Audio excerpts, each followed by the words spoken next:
Assalamualaikum warahmatullahi wabarakatuh. Oke, kawan pajak, berjumpa lagi di Paham Pajak. Pada video kali ini akan dijelaskan bagaimana cara membuat bukti potong PPh Pasal 21, terutama dengan cara impor. Perlu wajib pajak pahami, pembuatan bukti potong PPh Pasal 21 ada dua cara, yaitu dengan cara key-in, menginput datanya satu-satu, dan cara kedua yaitu dengan cara impor dengan format XML.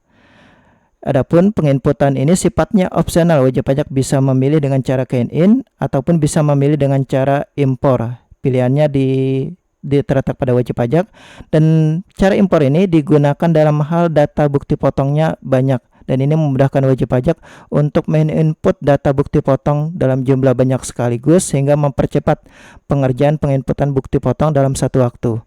Oke, bagaimana cara pembuatan bukti potong PPh Pasal 21 dengan skema impor XML ini? Kurang lebih ada 7 tahapan. Oke, 7 tahapan tersebut yaitu: pastikan langkah pertama wajib pajak telah melakukan persiapan data. Persiapan datanya yaitu NIK, PTKP, penghasilan bruto, dan jabatan disiapkan dalam bentuk Excel. Langkah kedua yaitu download format Excel converternya, ini sudah disediakan. Langkah ketiga yaitu setting Excel converternya pada menu option, developer ribbons, customize, dan centang developer. Langkah keempat, cek NIK-nya pada menu eBupot di aplikasi Cortex. Langkah kelima, lengkapi datanya di Excel converter. Langkah keenam, simpan dalam bentuk XML nantinya. Langkah terakhir yaitu upload XML ke menu Cortex. Nanti akan kita coba simulasikan langkah-langkah ini. Kita mulai dari awal simulasinya. Bagaimana melakukan persiapan data? Kita melakukan persiapan data yaitu siapkan data NIK, siapkan data PTKP, siapkan data penghasilan bruto dan jabatan dalam bentuk Excel. Kita coba cek dalam bentuk Excel ini seperti ini. Siapkan NIK pegawainya akan diinputkan datanya. Siapkan PTKP, kondisi PTKP per awal tahun, posisinya, posisi pegawainya sebagai apa, jabatannya sebagai apa, dan penghasilan bruto yang diterima pada bulan yang bersangkutan berapa jumlah brutonya, yaitu jumlah bruto, gaji, tunjangan, dan seluruh penghasilan, yaitu berupa ampra gaji atau seluruh penghasilan yang belum dikenakan PPh final itu dimasukkan dalam bruto penghasilan. Nanti dia dihitungnya menggunakan ketentuan TER. Langkah kedua yaitu download format Excel converter XML PPh 21. Oke, untuk download format XML converter PPh 21 nanti bentuknya dalam bentuk Excel seperti ini. Ini nanti kita sudah sediakan linknya, akan kita bagikan pada link komentar. Jangan lupa subscribe dahulu sebelum wajib pajak download. Oke, kita masuk ke langkah ketiga, yaitu langkah kedua, download. Sudah berhasil download, kita masuk ke langkah ketiga yaitu setting Excel converternya. Pada menu option, developer, customize, dan centang developernya. Kita coba simulasikan bagaimana setting Excel converternya. Tujuannya untuk apa? Agar Excel tersebut bisa di-convert atau bisa diubah ke bentuk XML nantinya. Kita buka Excel tersebut dengan cara double klik atau klik kanan open with Excel. Dengan cara buka Excel seperti biasa, karena ini sebenarnya bentuknya Excel. Oke, kita sudah mendownload dan kita sudah buka. Maka langkah ketiga kita lakukan setting Excel converternya. Kita klik menu file. Setelah kita klik menu file, kita turun ke bawah, kita klik more, kita klik option. Setelah klik option, muncul tampilannya seperti ini. Kita klik customize ribbon. Setelah klik customize ribbon, muncul tampilan seperti ini. Kita pilih main tabs. Kalau sudah main tabs, kita klik developer. Cari yang ada tulisan developer. Kalau tidak ada, kita bisa cari all tabs. Cari yang ada tulisan developer. Nah, kalau sudah ada tulisan developer, kita centang developer tersebut. Kalau sudah dicentang, klik OK. Kalau sudah klik OK, nanti pada menu bagian kanan view ada menu baru yaitu menu developer. Menu developer ini digunakan agar Excel ini bisa diekspor nantinya dalam bentuk XML data. Itu nanti terakhir pada langkah ke-6. Oke, kita masuk ke langkah selanjutnya, yaitu setelah setting Excel converter, kita masuk ke langkah keempat. Kita melakukan pengecekan NIK dengan cara kita mengakses EBUPOT-nya. Pada menu EBUPOT MP, kita melakukan pengecekan NIK. Jadi kita cek data NIK-nya yang sudah kita siapkan. Ini data NIK-nya, misalkan contoh data NIK pegawai yang sudah kita dapatkan, itu kita lakukan pengecekan terlebih dahulu. Kita pastikan datanya akan diimpor itu datanya bisa digunakan, datanya bisa diinput di aplikasi Cortex. Yaitu dengan cara apa? Kita masuk ke aplikasi Cortex.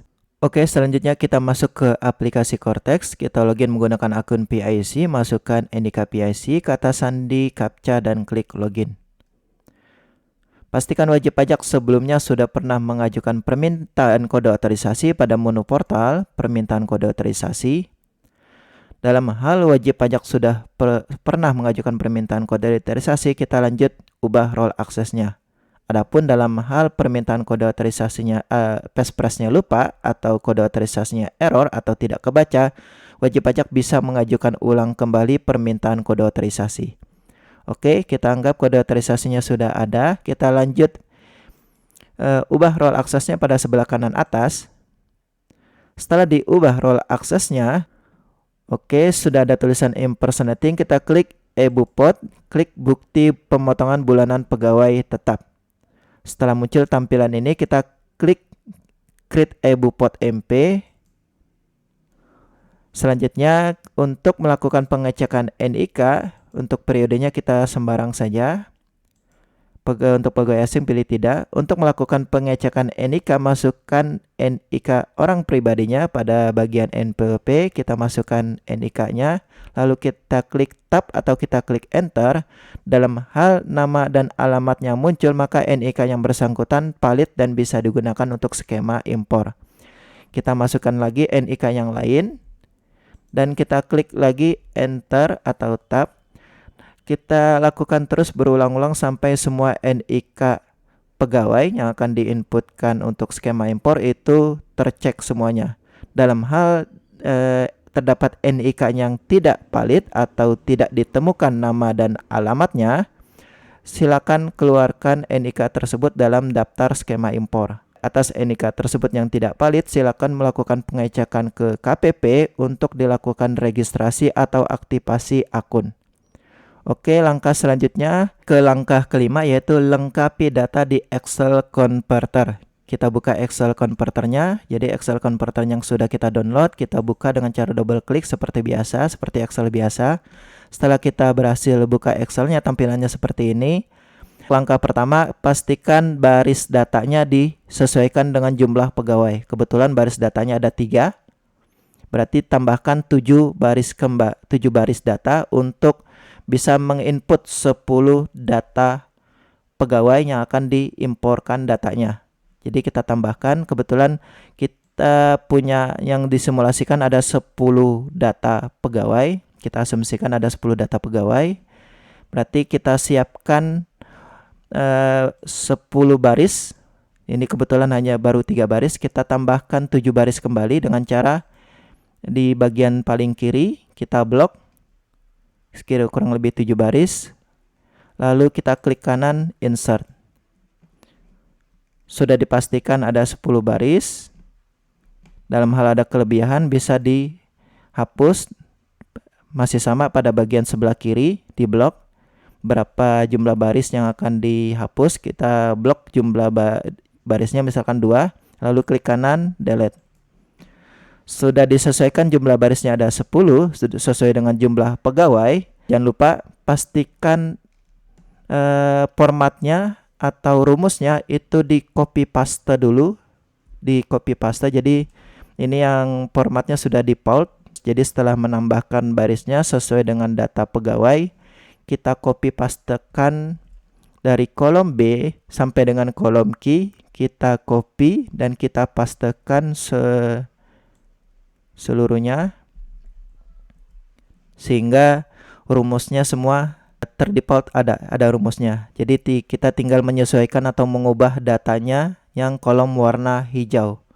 Oke, sudah dipastikan format dan rumusnya itu ada pada semua baris, jadi sudah ditambahkan barisnya menyesuaikan jumlah pegawai. Pastikan format dan rumusnya itu di copy paste kembali. Jadi kita tinggal mengubah atau mereplace data yang kolom warna hijau. Oke. Untuk selanjutnya, setelah menambahkan baris dan setelah copy paste rumusnya, langkah ketiga kita isikan kolom yang warna hijau, yang kolom B1, kolom N, B, C, E, G, dan seterusnya. Oke, kita mulai dari kolom B1. Di B1 ini kita masukkan data NPWP pemotong atau NPWP instansi atau NPWP si perusahaan si pemberi kerjanya. Pastikan NPWP yang diinput adalah NPWP 16 digit. Kita lanjut di kolom N. Di kolom N kita isikan tanggal pemotongan. Tanggal pemotongan itu yaitu tanggal dibayarkan gajinya.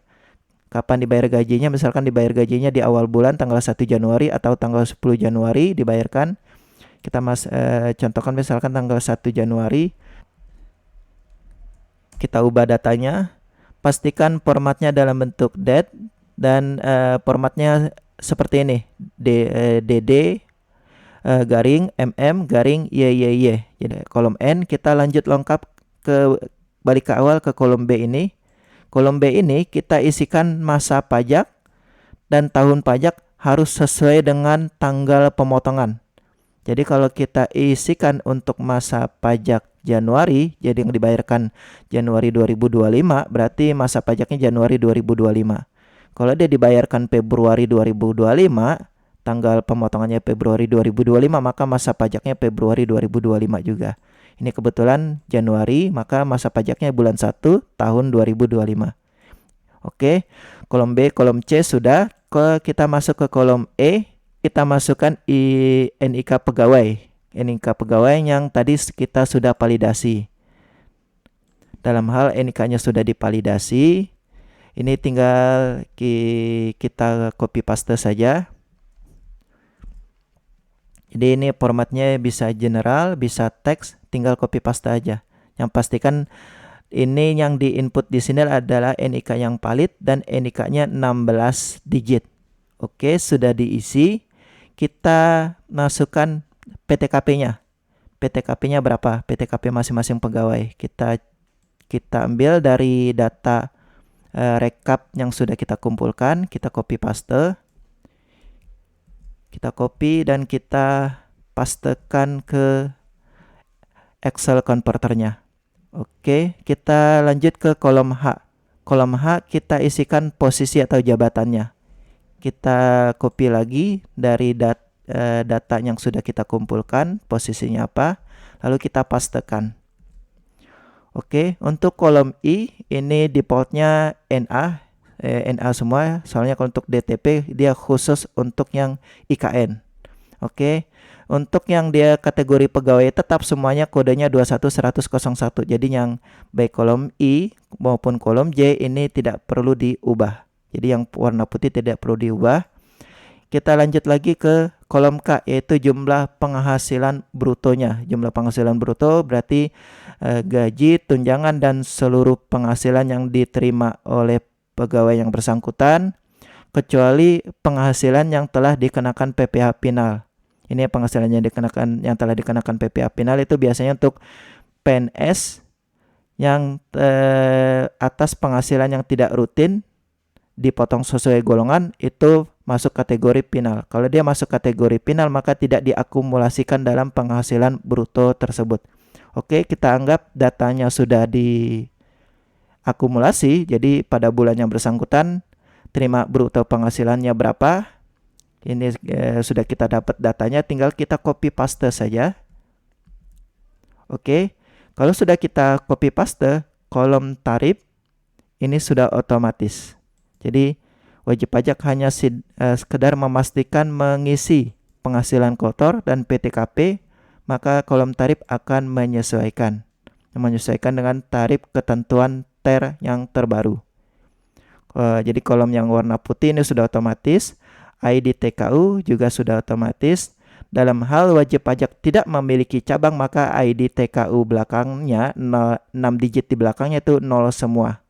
Dalam hal wajib pajak memiliki cabang, itu disesuaikan. Misalkan pada pegawai nomor baris ke-10 itu bekerjanya di cabang, maka ID TKU di belakangnya ini itu disesuaikan, diubah bisa 001 atau 002 atau yang lain. Jadi kode NITKU-nya, kode ID TKU-nya itu berapa kalau dia memiliki cabang. Kalau pegawai yang bersangkutan kerjanya di cabang, dia memiliki perusahaan yang memiliki cabang, dan ada pegawai yang di baris ke-10 kerjanya di cabang, maka dirubah ID TKU-nya. Kalau tidak memiliki cabang berarti ID TKU-nya 6 digit di belakang itu 0 semua. Jadi ini kalau misalkan tidak memiliki cabang, maka kolom M tidak perlu diubah. Oke. Kalau sudah dipastikan kolom hijau sudah diisi dan sudah disesuaikan datanya, maka kita bisa lanjut ke langkah berikutnya, yaitu langkah ke-6. Langkah ke-6 yaitu kita menyimpan datanya untuk data dari Excel tersebut diubah ke bentuk XML. Jadi diubah ke XML agar bisa dibaca di aplikasi Cortex.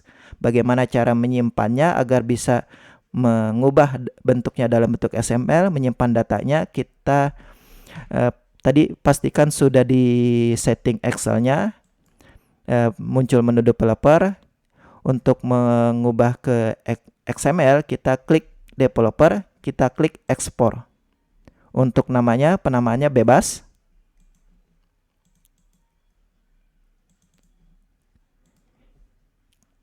Misalkan 1, lalu kita klik ekspor. Nih, ini cara pertama. Jadi cara pertama yang paling sederhana, kalau menu developernya muncul, kita klik developer, lalu kita klik ekspor, lalu simpan, penamaannya bebas. Ini cara pertama. Cara kedua, dalam hal menu developernya tidak muncul, maka wajib pajak bisa menggunakan cara kedua, menyimpan data XML ya, dengan cara kedua, yaitu dengan cara klik file, lalu save as. Mau disimpan di mana? Lalu kita ubah save as type-nya. Save as type-nya kita pilih XML data. Di sini ada XML spreadsheet. Pastikan yang dipilihkan yaitu XML data yang bagian atas ini. Lalu kita klik save. File name-nya kita misalkan kita penamaannya bebas, lalu kita klik save. Lalu kita klik continue. Oke. Jadi ini ada dua cara untuk menyimpan datanya dalam bentuk XML, dengan cara klik developer atau export, atau dengan cara klik file lalu save as.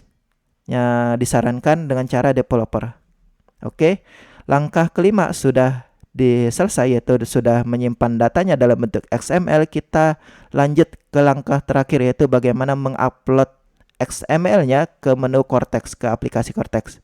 Oke, kita masuk lagi ke aplikasi Cortex pada menu eBupot, bukti pemotongan bulanan pegawai tetap. Oke, sudah tampil tampilan eBupotnya. Untuk mengimpor data XML-nya, kita klik pada bagian sebelah kanan ini, kita klik impor, lalu kita klik browse. Lalu kita masukkan XML-nya. Jadi file XML-nya yang kita cari, misalkan tadi dikasih nama 1, lalu kita klik open. Nah, untuk mengecek hasil impornya, kita klik XML monitoring. Kita XML monitoring. Nah, ini pada bagian atas ini 10 bukti potong itu berhasil. Kalau berhasil, maka proses impornya itu sudah bisa dicek dengan cara klik refresh. Ini 10 bukti potong yang tadi kita coba impor.